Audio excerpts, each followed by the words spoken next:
So I do believe we're going to start now. I want to hand you over to the Executive Director at Schools for Children, a host for Different Choices 2021.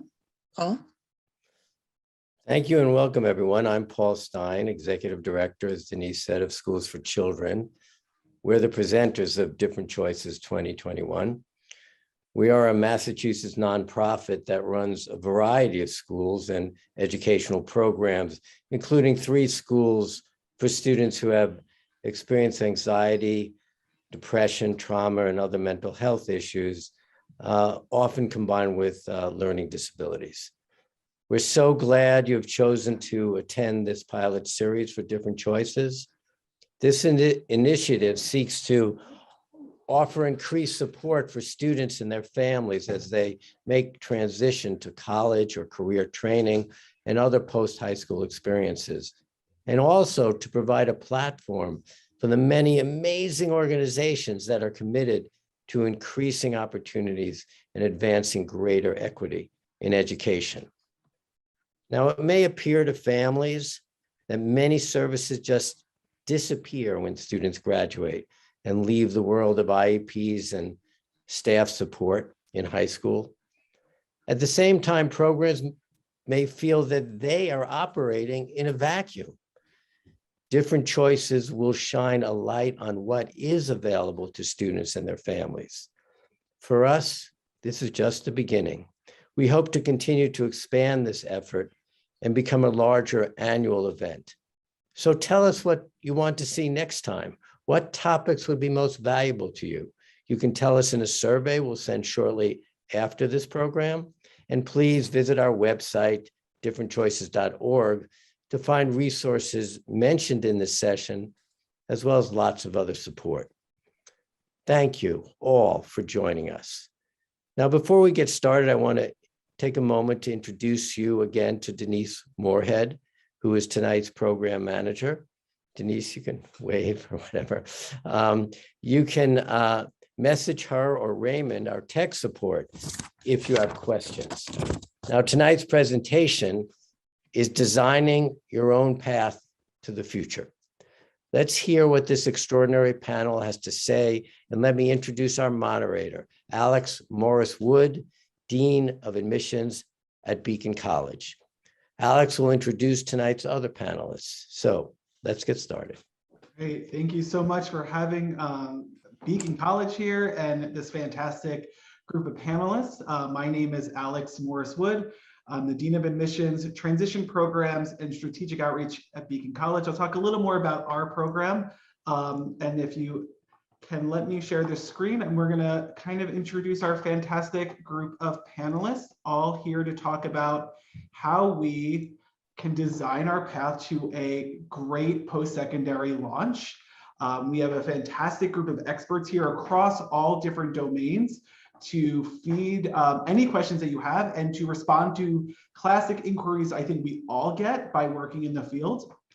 If you have questions throughout this program, please use the Q&A box or the chat box. I can monitor that as well. And we want to make this engaging for you. So if you have questions throughout the program, please don't hesitate to ask. We want to make this conversational and informative. So with that, let's kind of get started. First up, I would like to introduce Angelique, who could give a little bit of background about her role as a special education coordinator and her area of expertise. Angelique. Hello, everyone. Thank you, Alex. Again, my name is Angelique McGrew. I am a special education coordinator for Youth Build Charter Schools of California. And I put a little synopsis there of who we are, but basically we're a project-based high school, and we serve young people from the ages of 18. It's sometimes we get, from 16, sometimes we get students that are like 27, and sometimes we make those exceptions for those students as well.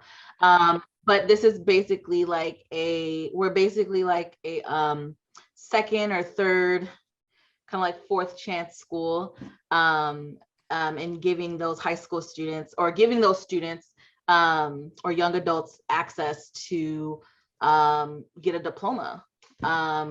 that were previously enrolled in like public schools or things like that, and that were just like pushed out.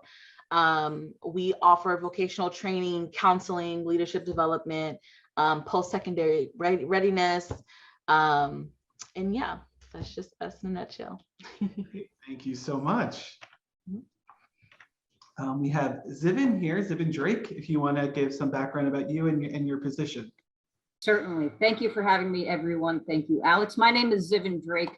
I am here to tell you that whatever you want to do out there in that big, beautiful world, you can go and grab that big, beautiful world. I have a varied background. So I'm a graduate of the University of Vermont. I double majored in anthropology and sociology. So I see the world in a really big picture way.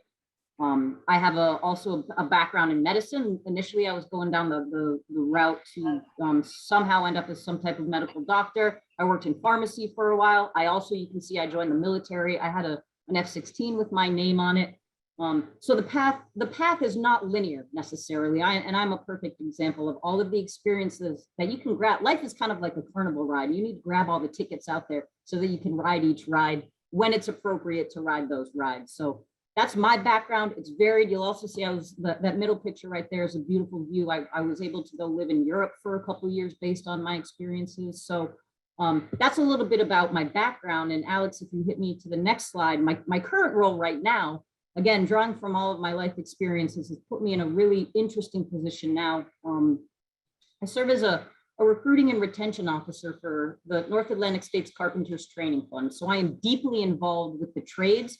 Had I known about the trades when I was younger, I probably would have gotten into them. My father was a carpenter by trade. Ironically, he pushed me down certain paths, which I don't regret. Of course, they are all very valuable life experiences, but I'm a commercial diver and pile driver by trade now. And of course, I'm really interested in providing information to you, the audience, about one, opportunity out there, but certainly college. I'm trying to change that narrative. College isn't for everybody, to the trade isn't for everybody. But my point is, whatever you want to do, be true to yourself and set a goal and rely on your resources to attain that goal. And you will find nothing but success out there. Keep a positive attitude.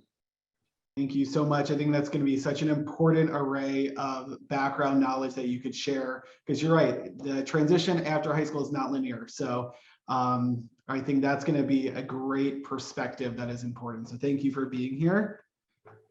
We have next up is Sarah. So Sarah, if you want to share. Yes, thank you. Hi, everyone. My name is Sarah. I work for a nonprofit in New York City called Global Kids. I also have a mental health background, so I'm a licensed clinical social worker. And through both of these experiences, I also found a way to integrate my deep passion for climate activism. So if you want to go to the next slide. When I was in my NYU grad program for mental health, I had the opportunity to spend 4 months in Argentina, where I worked at an orphanage and worked really closely one-on-one with young people. And as I was there, I was seeing the beauty of Argentina. So here's a picture of some glaciers in El Calafate. And I got to understand just how important healing from a one-on-one lens is, but also from a macro lens. If you want to go to the next slide. So then I found Global Kids in 2017. It was right after I graduated with my master's at NYU for social work. And Global Kids, as I mentioned before, is a nonprofit that works in schools throughout New York City and Washington, DC. And we provide after-school programs that try to fill in a lot of the spaces that the education system has. We focus a lot on human rights. And for example, I began a group at the school I work at currently called Queer Alliance. So we are a support group within the school, and it's a really awesome opportunity to just give students a space to have kind of inclusive and reflective conversation. If you want to go to the next one, we also get to protest. This is a photo pre-COVID of us protesting the Williams Pipeline on Brooklyn Bridge. And this just also shows how passionate the students are. So I also was able to travel through Peace Boat, which is a partner of Global Kids. And this provided me an opportunity to see just how many ways you can grow with experience and find your career. There's no traditional track. And so Peace Boat is an international vessel where you get to talk about peace. And I can show you a couple of photos from that experience.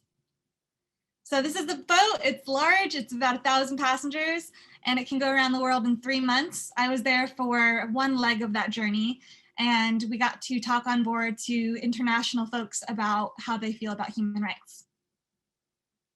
So we started in Ushuaia in Argentina. That's known as El Fin del Mundo, the end of the world, because it's at the tip of Argentina. And then we sailed to Chile. If you want to go to the next slide. This was my group that was able to go on board with me, and we were promoting the Sustainable Development Goals, which are all about how to heal the world with different kind of focuses. So if you see here, there's life on water, there's climate action, there's life on land, etc. You want to go to the next one? And these are just some photos of some stuff we did on board. We got to sign a petition to try to help preserve some areas of Patagonia. If you want to go to the next one. We got to work with another organization called Leader of Light and put lights in a community in Chile that didn't have any like night lamps. So it hopefully made their community safer. And then when I got home, I still was able to find climate activism by joining online panels and talking about why it's so important to come together to talk about these issues. And here's a photo from World Oceans Day. So you can really do whatever you want. I never could have even written that out if I was in college trying to imagine what I'd want to do with my life. But it was an incredible experience. And so, yeah, I hope you enjoyed. Thank you, Sarah. I think that is such a great example of how we use both our education and our passion to change the world. So thank you for everything that you're doing. And our final panelist is Sarita. Hello, my name is Sarita. It is an honor to be here today. So I wanted to start with a little bit of what I do. So I work with Health Advocate X that helps with really realizing the importance of advocating for health. I work as a founder for JADE, which stands for Justice, Advocacy, and Disability Education. I'm the co-founder and CEO of Disabled in Higher Ed, as well as Communication Student Co-Chair and Incoming Policy Student Co-Chair for APHA, which stands for our American Public Health Association Disability Section. So why do I do all this? It's who I am that informs what I do. So next slide, please. So I am a proud disabled Black, bisexual, Indigenous woman. Every intersection that I live at, I live proudly, but also it does infer a lot of burdens to live at an intersection. And if you can go to the next portion, one click ahead, there's this myth of being a Black woman that holds that we should be uniquely strong and able to endure all this pain and that we're so resilient, but that also ends up disallowing us disability. I never knew that I was disabled, even though I had mental health conditions when I was in high school like you, but I never had IEPs, 504, any support. It wasn't until very recently that I really came into this awareness of who I am as a disabled woman.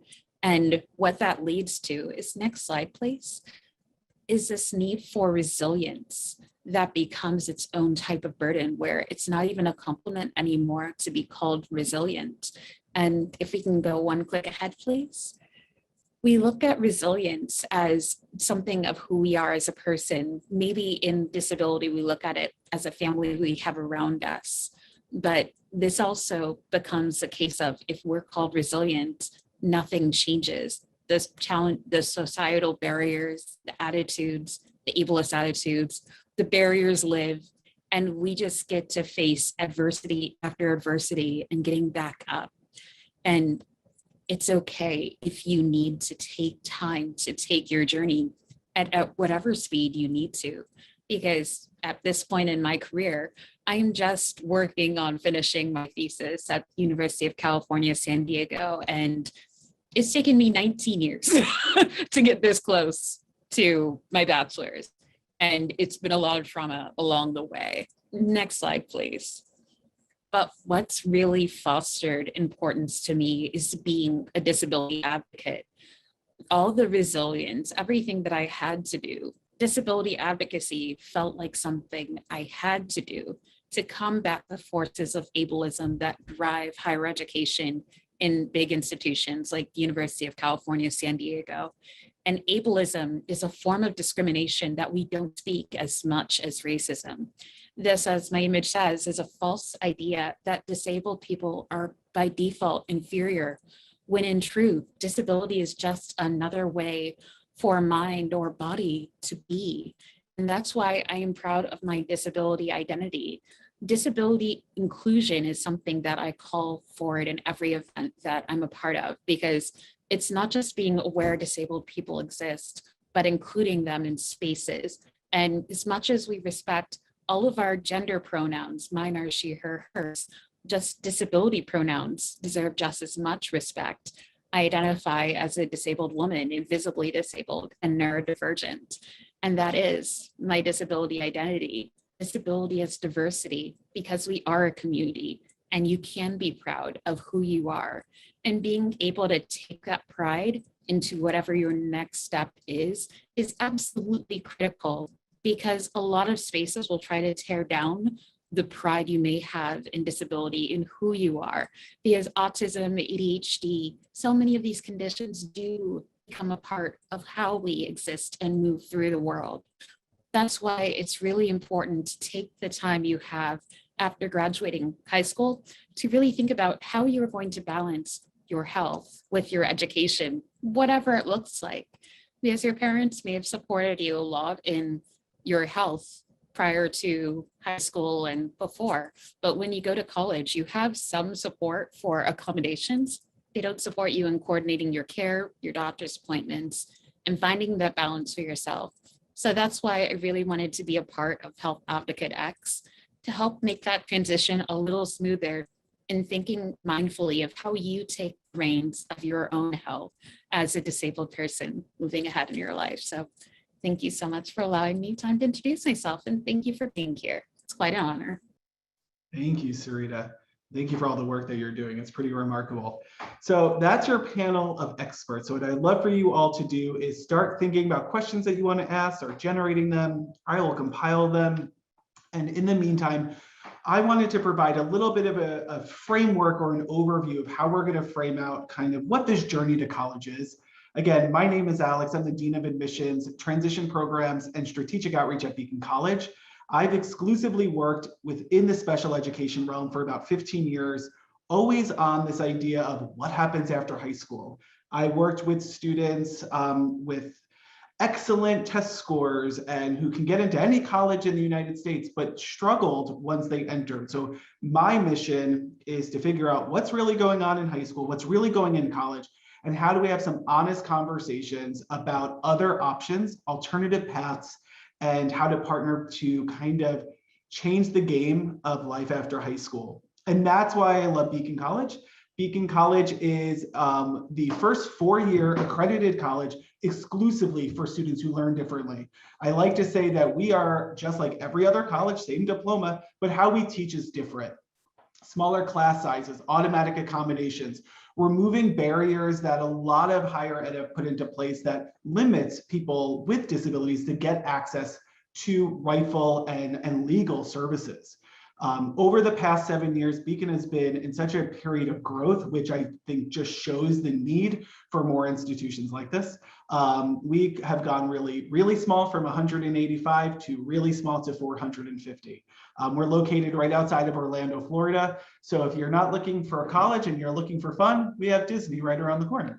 Most of our students come here with a predominant diagnosis of ADHD, growing population of students with dyslexia, dysgraphia, dyscalculia, autism spectrum disorder, and a conglomerate of other learning differences that don't fit the mold, especially given COVID.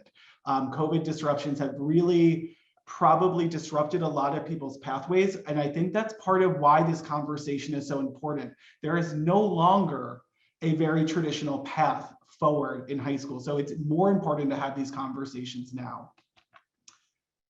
I've come to Beacon and I've developed the transition arm of our college. We are really focused in on reducing unnecessary attrition in college for students who learn differently. And that might be, as Zibin was saying, that college might not be the option, and we need to be providing that alternative and realistic evaluation of what our students' needs are, what is realistic given what the environment is, and how do we develop skills for the student and the parent, real family-centered transition programming, in order to provide you support as you navigate this journey, because not everybody has the resources. And I think you're going to hear from this panel a little bit later about what do you do when you have the resources, and what do you do if you don't have that support team behind you. We offer programming as young as 10th grade with our summer college immersion program through Navigator Prep, which is the country's first and only virtual transition to college program for students and parents in 11th and 12th grade. We have an online semester program, live learning, where students can get general education requirements taken care of. And we've been working now almost, I think this year we'll hit 1,000 students, which to me, coming from a small private school in Connecticut, to be able to touch that many students' lives has been probably the most rewarding piece of my career. So part of why I really feel like I'm here is to kind of provide a perspective of what I've learned from the 1,000 students in our programs. What is going on around the country? What's going on with students, schools, and families, so that we could reshape the dialogue as it relates to the post-secondary transition. I think first and foremost, it's important to recognize that so often students are forced to make a decision, or schools are forced to make a decision around students' post-secondary placement as young as age 16.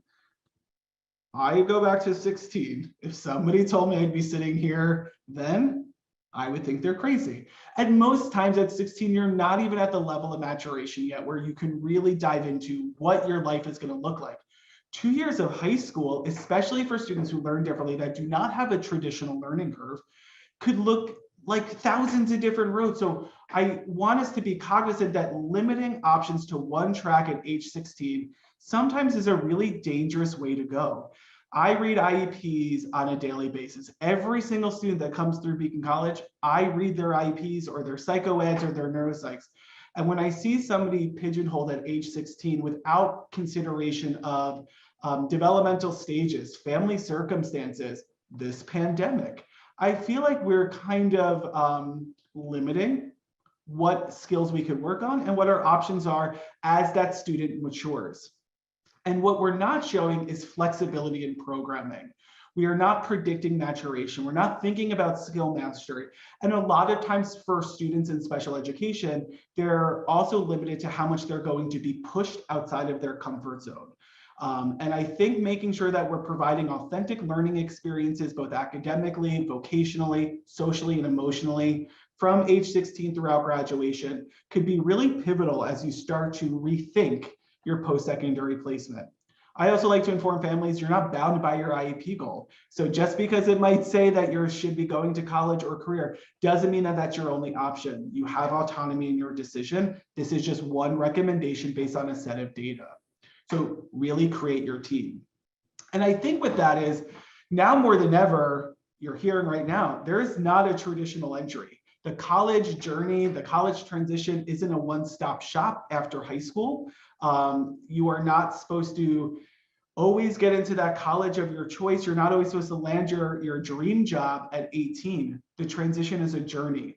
And over the past 10 years, what we've seen in the world of education is that it's no longer career, community college, four-year college. There has been a flurry of transition programs, gap year programs, programs that are really rooted in therapeutic advancements, family-based programs. There are so many opportunities out there that most people are just not informed of because they're not the norm. Most college counselors are not going to be informed of these non-traditional placements. They're going to rely, a lot of people like to rely on what's comfortable and what's known. When I was working in education, I oversaw our transition programs at a private school. We called it the classic 4 colleges that we would send all students to. That doesn't work anymore because now people are seeing there needs to be a change. So I want you to think about that. You do not have to fit a box after high school. There's something out there for everyone, no matter what your goals are. And I think what we have to think about is, what are the skills that the student needs to work on, and what is the best program that's going to meet this student's skill ability? We need to think about more the family. Families are often, my favorite thing for some reason is to correct this. We are often telling parents that you have to both take a backseat in college, but be in charge in high school. And that equation is silly. It doesn't work. You can't be in charge and then all of a sudden go away. It's mean, it's not real, and it doesn't actually happen. So we have to make sure that everything moving forward focuses on the family. Everyone needs to be on the same page, because if we could focus on the skill, if we could focus on the passion, like Zivin was saying, if we could focus on the reality that you're not having to fit one mold. Sarah brought it up beautifully. You can have a passion and an education. It's all great.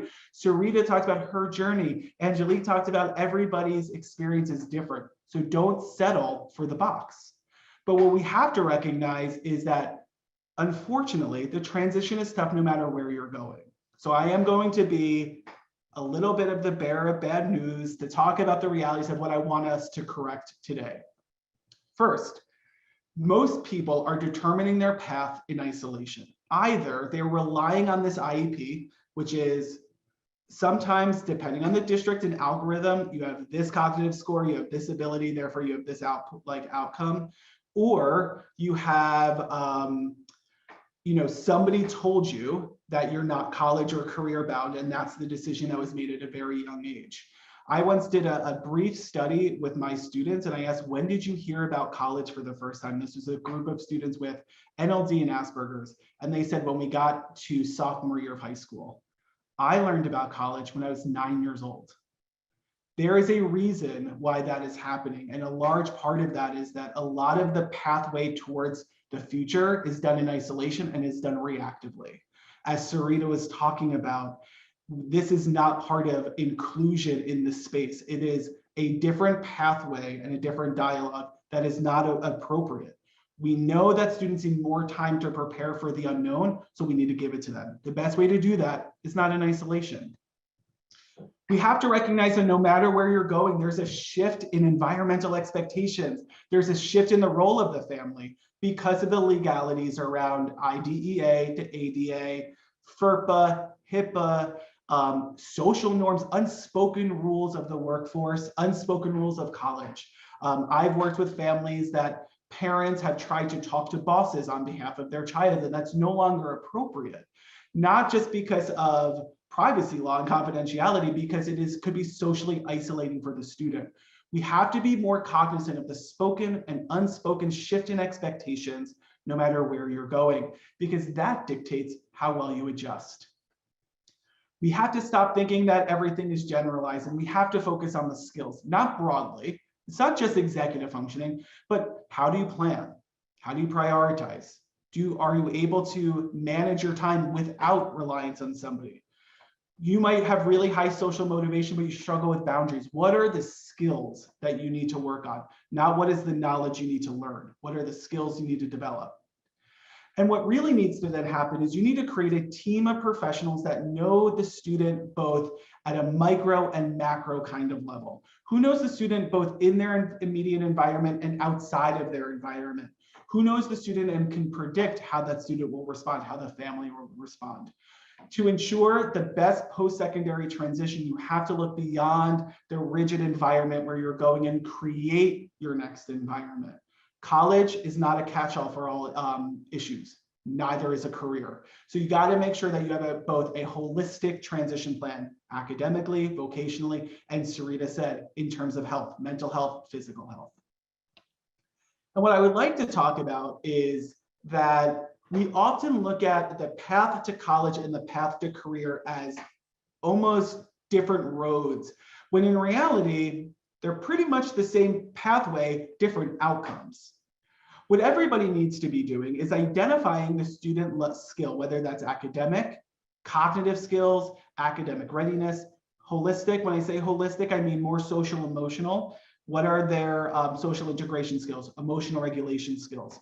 Are they aware? And we're going to talk about that in a second. I always like to then ask, what is the frequency and intensity of support? How often and how intense does the student require parent, teacher, counselor support to perform a task?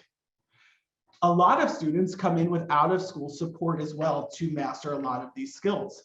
In Navigator Prep, we see that most students have 4 additional resources on top of their school that work on anything from executive functioning, social skills, and mental health.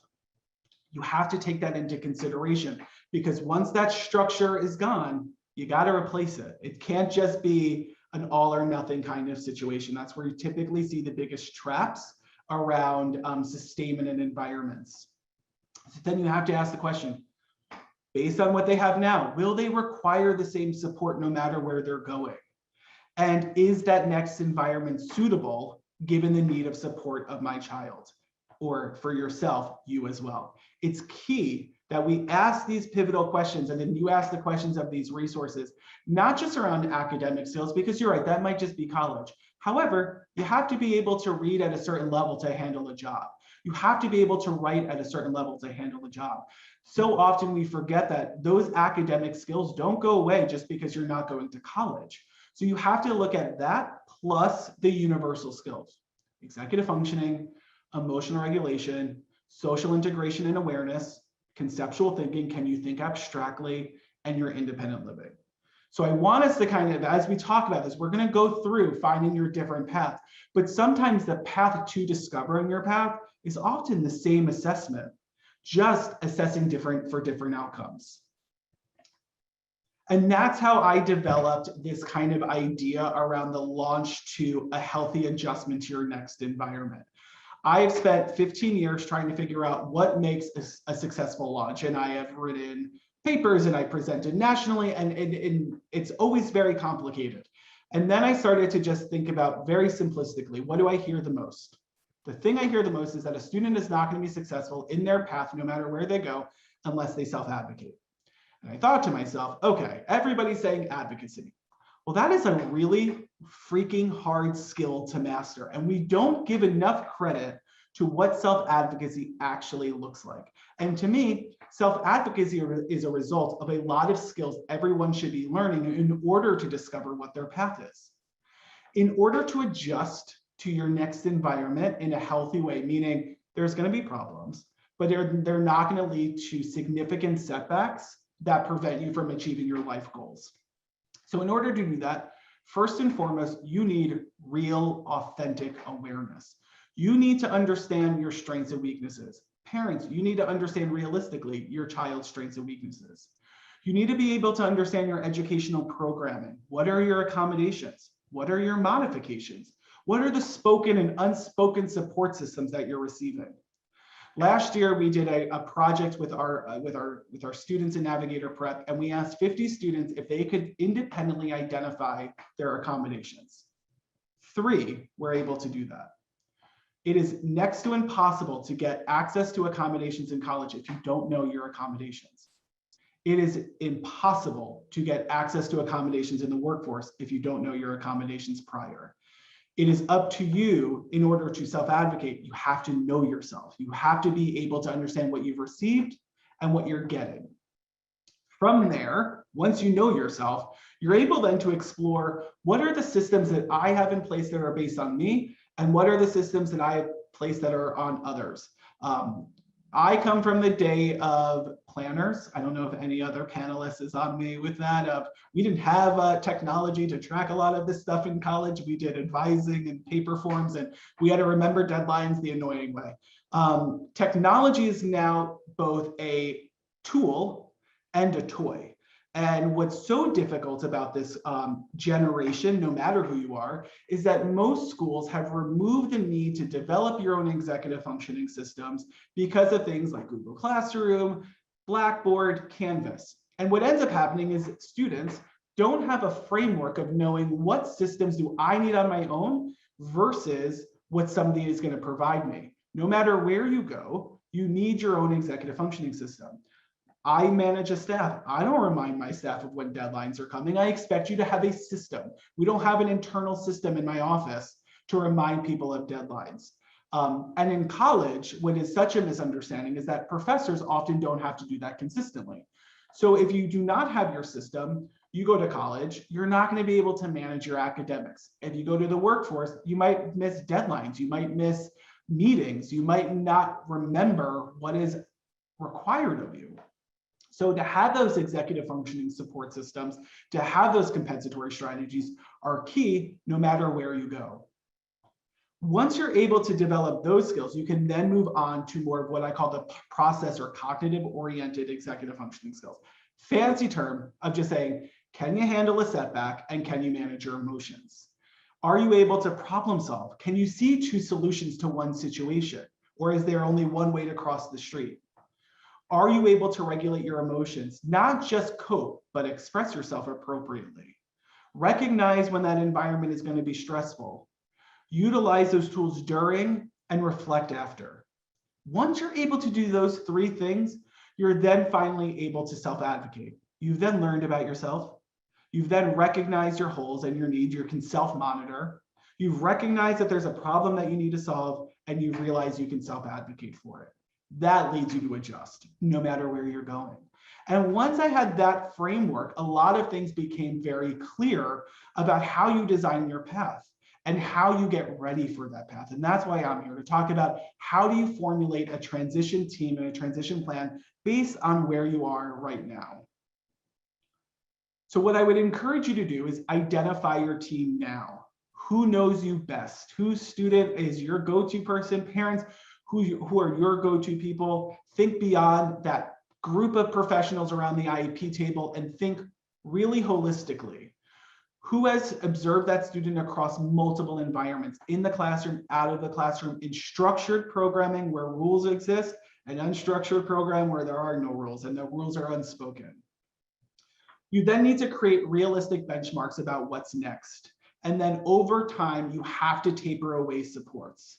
You have to figure out how can you self-advocate for accommodations, because so often in high school, they're given to you. You have to be able to label when a student is not meeting benchmarks, because at some point they're not going to get that feedback. They're either meeting the expectation or they're not. And in high school and a career, modifications don't really exist. You either meet the demand or you don't. We can help accommodate you to that journey, but we're not going to remove those expectations. And then please get creative. Do not think in isolation. Think about next year. Think about 3 years from now. Think about 10 years from now. And you want to think in terms of skill development. What are the skills you need to work on first? What comes next? What comes after? Because we're humans. We cannot work on everything to forge a path towards success. Sometimes we can only focus on one area at a time. Maybe that's academic, so we just take some courses. We don't live on campus simultaneously. Maybe it's just vocational and we're in a vocational transition program. Maybe it's social, so we're doing a travel program.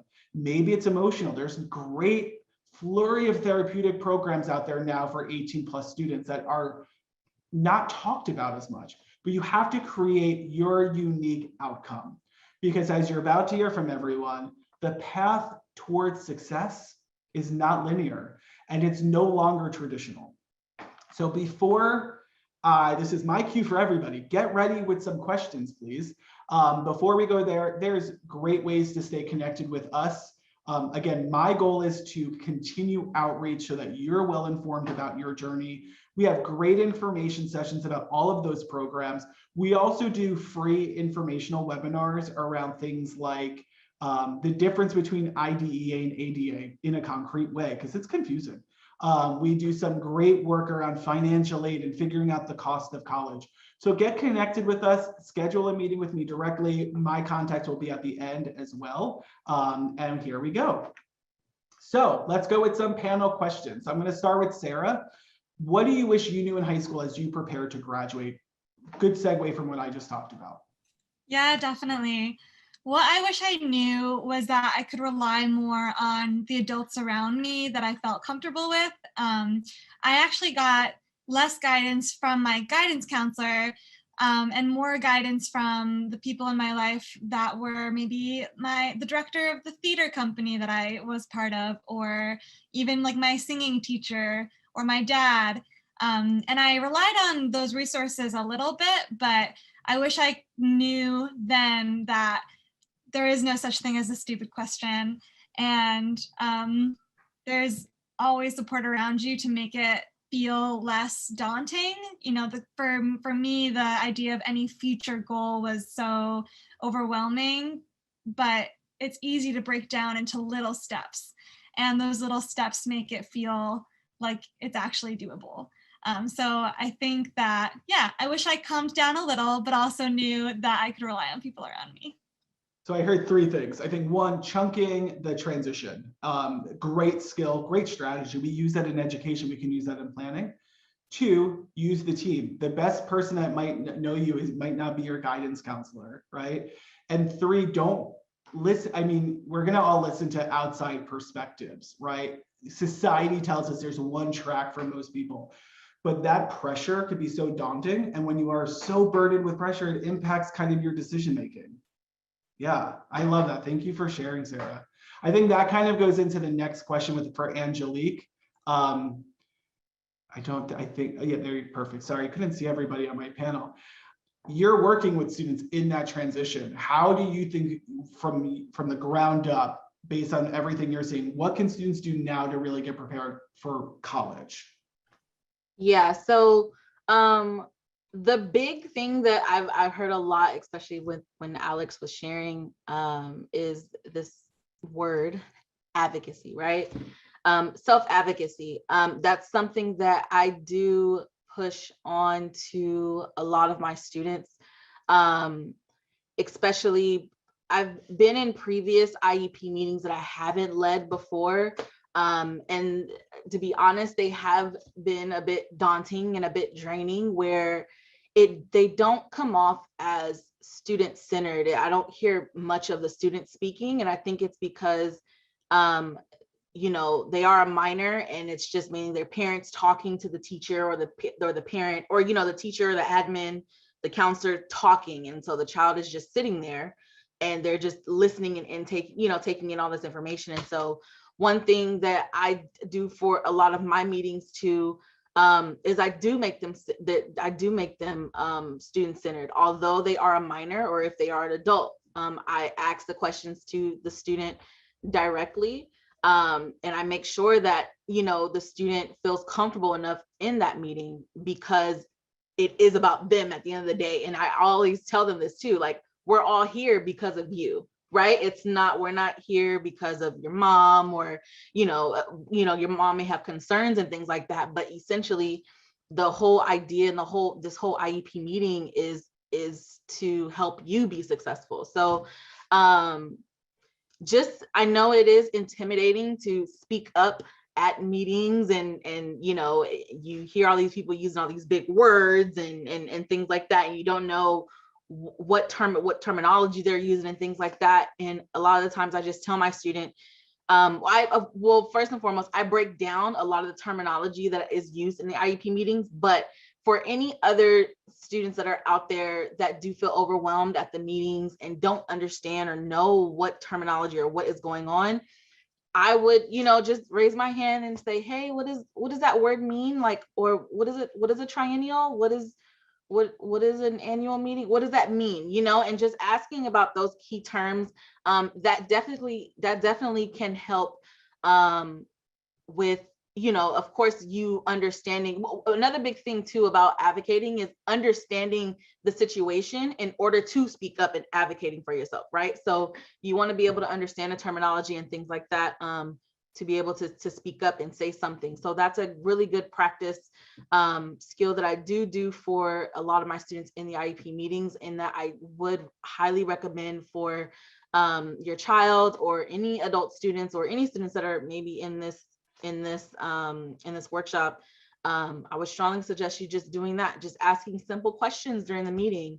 And again, no question is a stupid question. It does not exist at all, especially when it's in a meeting about you, right? So That's my biggest thing. The advocacy is like Love that. the biggest thing.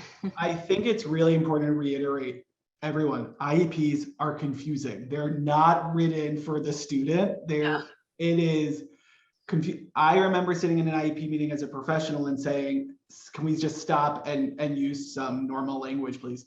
It is fine. Everyone, so students, we do it. We ask the clarifying questions. I know it's scary, but it's important. I also think it's really important to reiterate, talk to the student. Most students are not participating in an IEP. I did a workshop on this, and Angelique, correct me if you think I'm wrong on this, but you don't have to be at the IEP the entire meeting. Try to go for 20 minutes. Start small and work your way through it as a transition. It doesn't have to be all or nothing. So you can come, hear a little bit, and maybe leave and grow into full participation.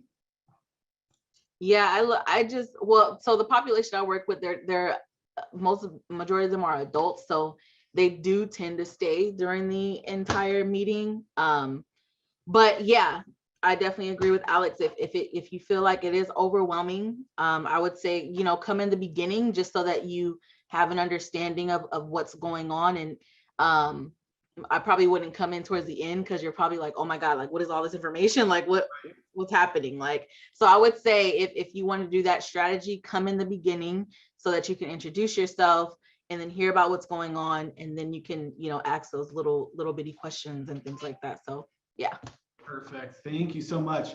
I feel like we focus so much on college. And so Zibin, I would really love to hear from you now about kind of your own career path. And I think career is very different than college because, especially in today's climate, entry-level jobs are the way you get started. So based on your depth of experience, how did you gauge your readiness in terms of the next steps that you were taking along your path?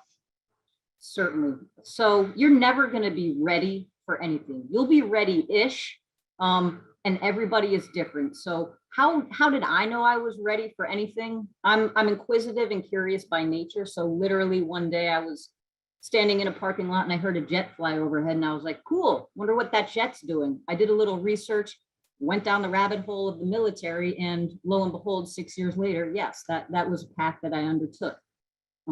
It was a calculated whim. I always do a ton of research from as many sources as I can gather and really set the expectation for me and myself only. Don't be worried about what the guy or girl next to you is doing. Focus on yourself. And that level of self-awareness, I think that Alex was talking about several slides ago, is really, really important. There are certain things that I know that I love to do, and there are certain things that I know that I absolutely do not want to do. Crossing those things off of your list is just as important as having an idea of what you may or may not want to do. And at some point, you're going to have to take a leap of faith, and you're going to have to get out of that comfort zone just a little bit. Again, hopefully you've done your research to set yourself up for success as best as you can. But knowing full well that it's a wild world out there and something could change at the drop of a hat. You could wake up tomorrow and there could be a pandemic rolling into town, and here you are 18 months later and you're still up against the same challenges. So educate yourself as to what you're getting into. Rely on as many resources as you can.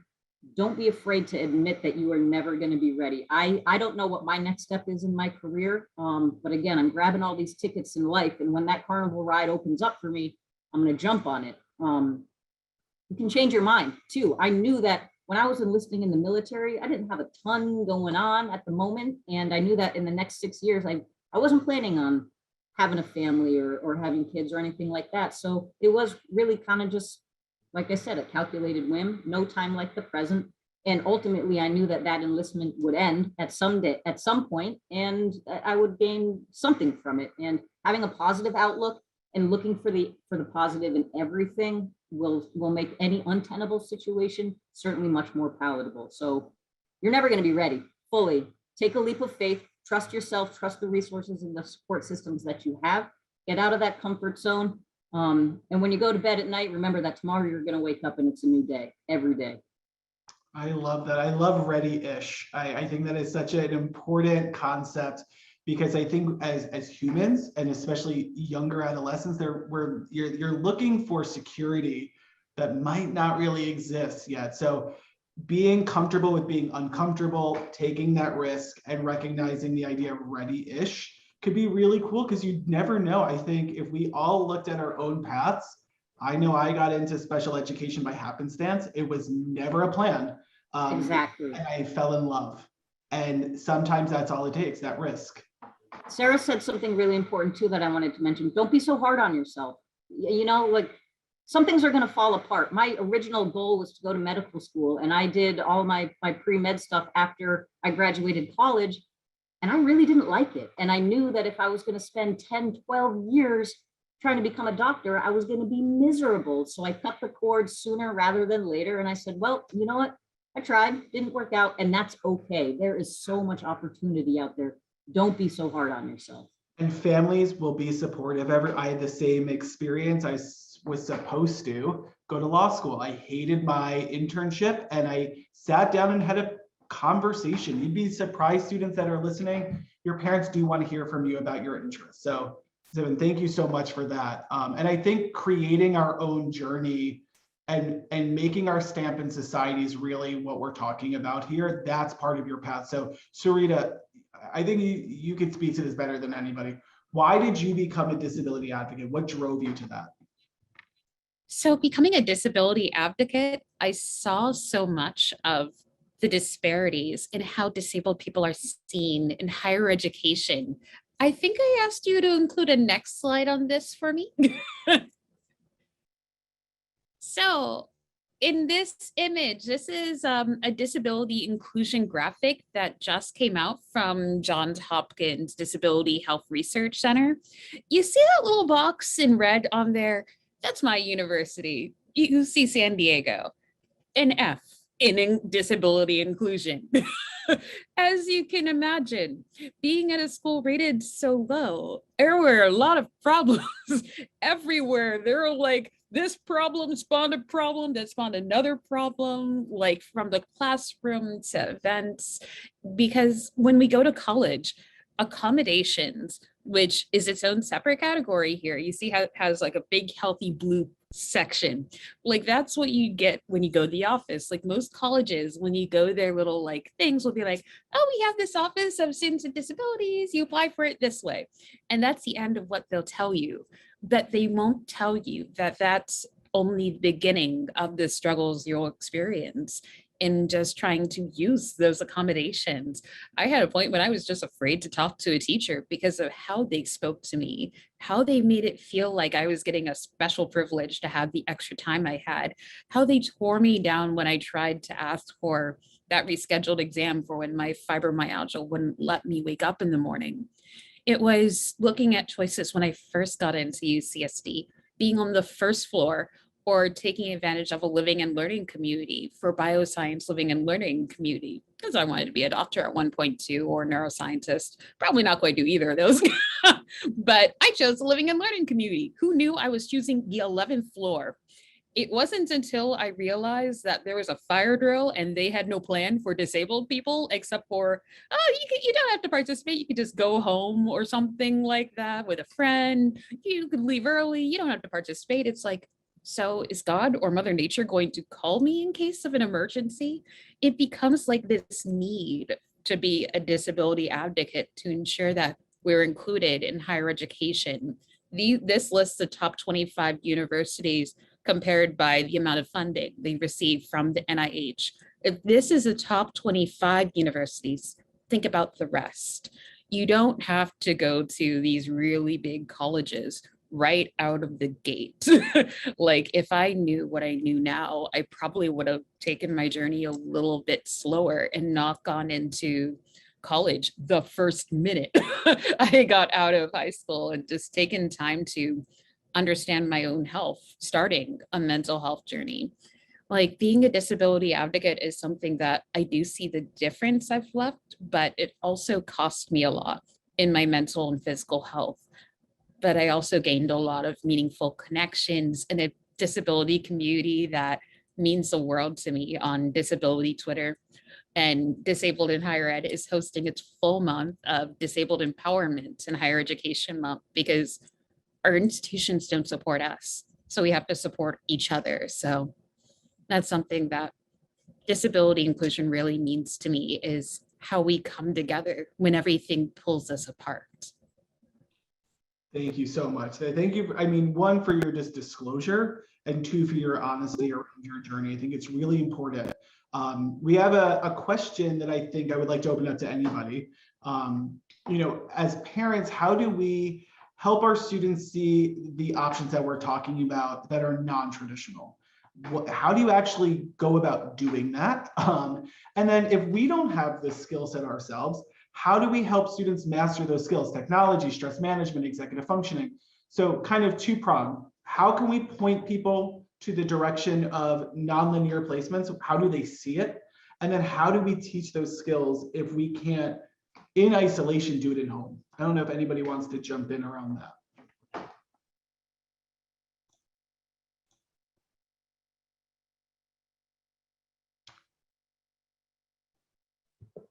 So I'll take how do we as parents help our students? Oh, I lost the question. I'm here to tell you, if you are interested in careers in the trades, do a Google search, check it out, honestly. And I hate to say, it feels like a cop-out saying that, but the internet is full of information. I really recommend that if you are interested in the trades, unionized tradesmen, men and women across the board. So not just carpentry. I work specifically in the carpentry umbrella, but you have plumbers, pipe fitters, electricians, you name it.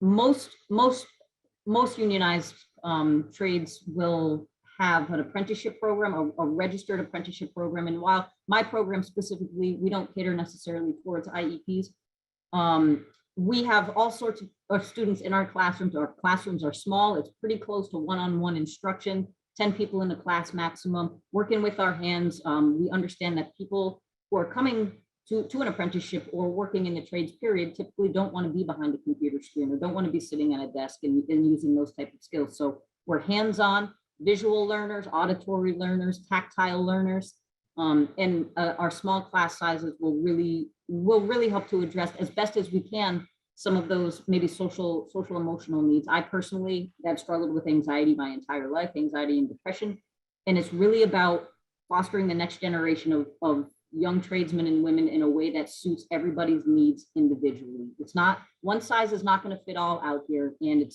the time is now to address all of these needs on a personal level. So go online if you want to be in the trades, check them out.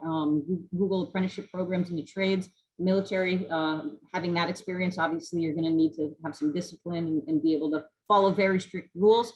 But I found that for me personally, that really honed my ability, and coming out of the military, what I do now, it really allowed me to sort what I need to do to keep my anxiety manageable and face the day, every day, full of excitement and ready to just grab it. Thank you so much. I think some other options too is be honest in your IEP. If you feel like there's an area that you would like to focus more on, say it. Use your power as a parent to inform and intervention plans about skill development. You all have transitional goals, make that part of it. Vocational rehabilitation does career exploration and career shadowing. And there's educational consultants that you could utilize for some of these non-traditional placements. If you look up IECA, that's a great national organization of educational consultants that could help you with some of those non-traditional placements. And if you find one, ask who the competitors are. There's no harm in saying, I'm here visiting. Who do you typically kind of cross with? What are the other programs that your students typically look at before you go? A great person in the field will be very comfortable talking about that. More questions are coming in, so I want to keep going with questions if that's okay. How do we open up to our parents that we would want to do a trade or vocational school? My parents are firm believers just to go to college. Sarita, go ahead. I can see the excitement. Go. Yes, definitely. And thank you so much for sharing this question, because in the end, I think the most important thing to communicate to our parents is they're not the ones who would be going to college. It would be you. If you don't want to be there, they're decreasing the quality of your life to force you to fit into their box. They can't live their dreams through you. All they can do is hope that you live the best life that you want for yourself. and just to share why you feel passionate about trade and vocational schools and ask them to listen. If it's a conversation you don't feel comfortable having with your parent by yourself, like ask them to come to a therapy appointment if you have a therapist already, and have that little buffer human. If there's a close friend you have in your family that you feel could also be a good buffer human that understands your passions, have them there for that conversation. But it's really important to make sure that parents understand that they need to let you live your life. Like all the hands-on of K through 12 has to end at some point, because this isn't going to continue to be a family system moving through like higher education and your career. You'll be an independent adult making your choice, and you deserve to be happy and to have the career that you dream of. And that can be in the trades vocational school.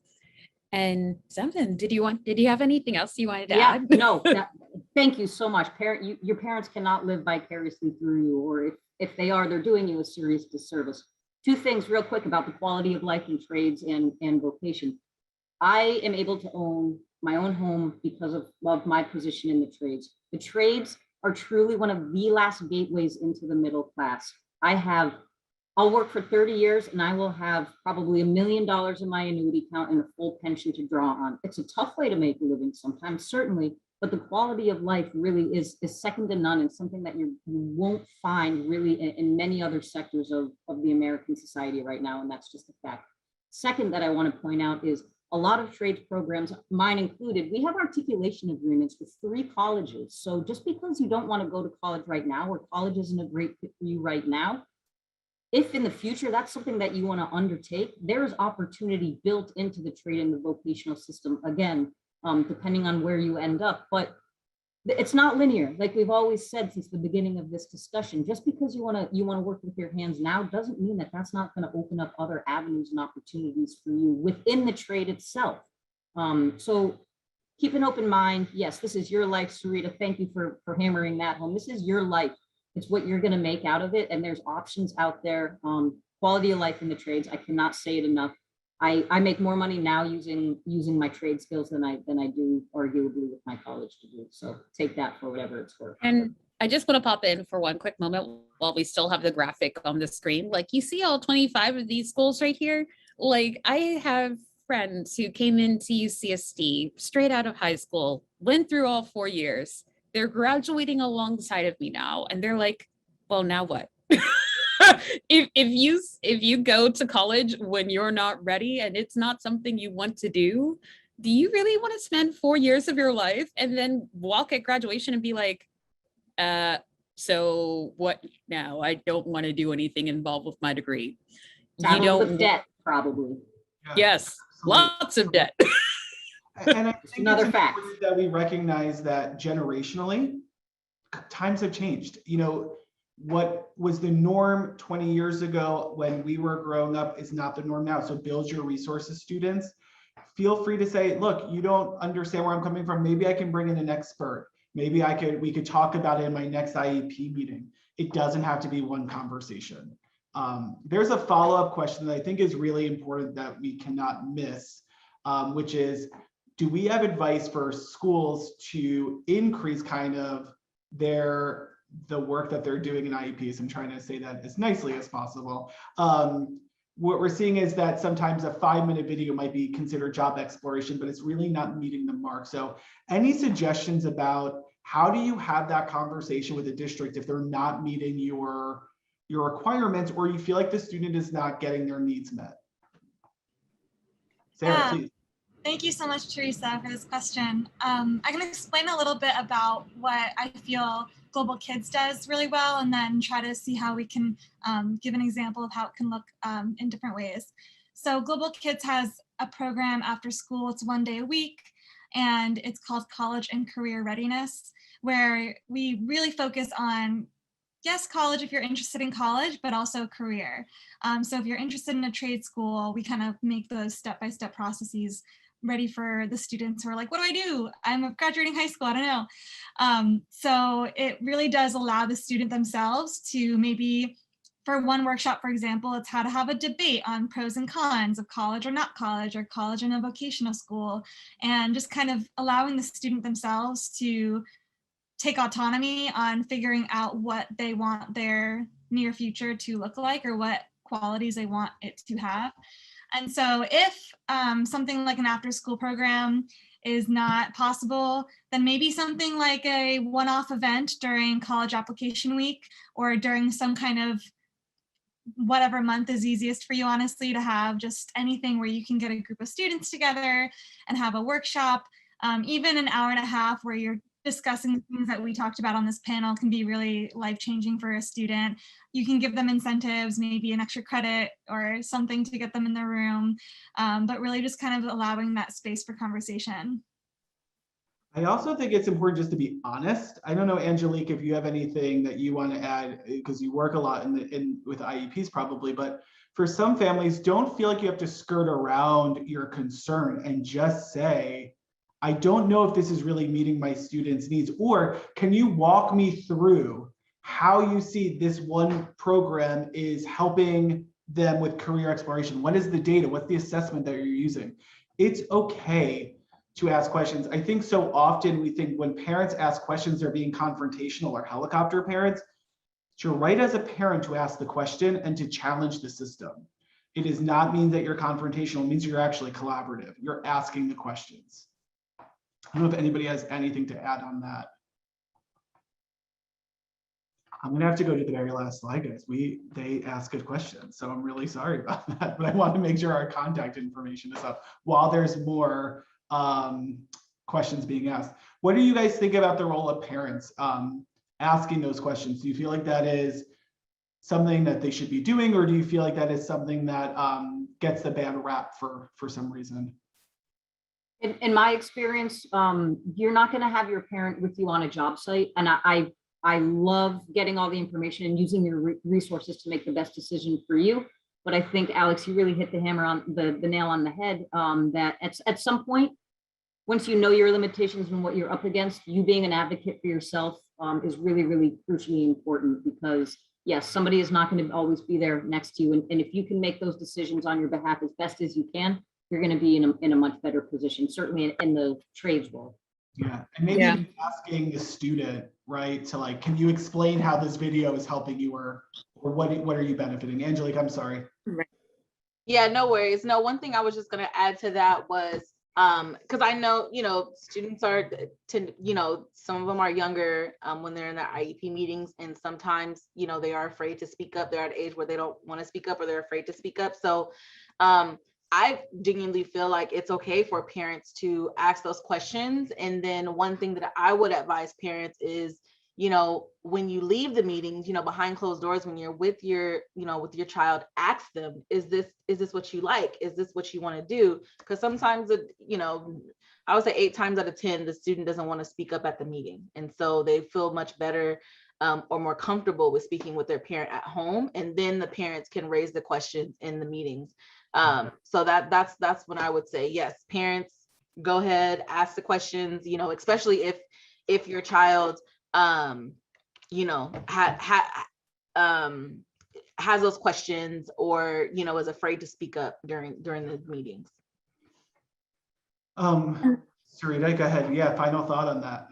Yes, I was going to say that you could always do it with your students as well, and help them to get onto disability Twitter, as Disabled in Higher Ed has a lot of amazing people on there. And if you help them set up their account, they can tweet a question, mention us, mention me, I'll amplify it.